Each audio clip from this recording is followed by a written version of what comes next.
Hi, my name's John. I lead the search and machine learning teams at Google. Well, I think it's amazingly inspiring that people all over the world turn to search engines to ask trivial questions and incredibly important questions. So it's a huge responsibility to give them the best answers that we can. Hi, my name is Akshaya, and I work on the Bing search team. There are many times where we'll start looking into artificial intelligence and machine learning, but we have to address how are the users going to use this? Because end of the day, we want to make an impact to society. Let's ask a simple question. How long does it take to travel to Mars? Where did these results come from? And why was this listed before the other one? Okay, let's dive in and see how the search engine turned your request into a result. The first thing you need to know is that when you do a search, the search engine isn't actually going out to the World Wide Web to run your search in real time. And that's because there's over 1 billion websites on the internet and hundreds more are being created every single minute. So if the search engine had to look through every single site to find the one you wanted, it would just take forever. So to make your search faster, search engines are constantly scanning the web in advance to record the information that might help with your search later. That way, when you search about travel to Mars, the search engine already has what it needs to give you an answer in real time. Here's how it works. The internet is a web of pages connected to each other by hyperlinks. Search engines are constantly running a program called a spider that crawls through these web pages to collect information about them. Each time it finds a hyperlink, it follows it until it has visited every page it can find on the entire internet.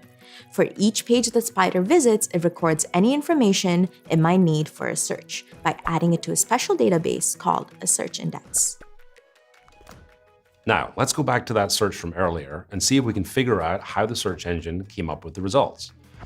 When you ask, how long does it take to travel to Mars, the search engine looks in each of those words in the search index to immediately get a list of all the pages on the internet containing those words.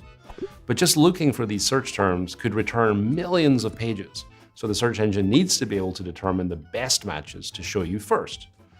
This is where it gets tricky, because the search engine may need to guess what you're looking for. Each search engine uses its own algorithm to rank the pages based on what it thinks you want. The search engine's ranking algorithm might check if your search term shows up in the page title. It might check if all of the words show up next to each other, or any number of other calculations that help it better determine which pages you'll want to see and which you won't. Google invented the most famous algorithm for choosing the most relevant results for a search by taking into account how many other web pages link to a given page. The idea is that if lots of websites think that a web page is interesting, then it's probably the one you're looking for.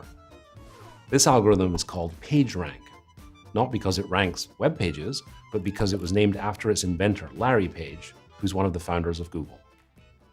Because a website often makes money when you visit it, spammers are constantly trying to find ways to game the search algorithm so that their pages are listed higher in the results. Search engines regularly update their algorithms to prevent fake or untrustworthy sites from reaching the top. Ultimately, it's up to you to keep an eye out for these pages that are untrustworthy by looking at the web address and making sure it's a reliable source. Search programs are always evolving to improve the algorithms so that they return better results, faster results than their competitors.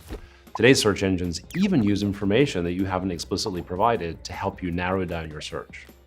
So for example, if you did a search for dog parks, many search engines would give you results for all the dog parks nearby, even though you didn't type in your location. Modern search engines also understand more than just the words on a page, but what they actually mean in order to find the best one that matches what you're looking for. For example, if you search for fast picture, it will know you're looking for an athlete. But if you search for large picture, it will find you options for your kitchen. To understand the words better, we use something called machine learning, a type of artificial intelligence. It enables search algorithms to search out not just individual letters or words in the page, but understand the underlying meaning of the words. The internet is growing exponentially, but if the teams that design search engines do our jobs right, the information you want should always be just a few keystrokes away.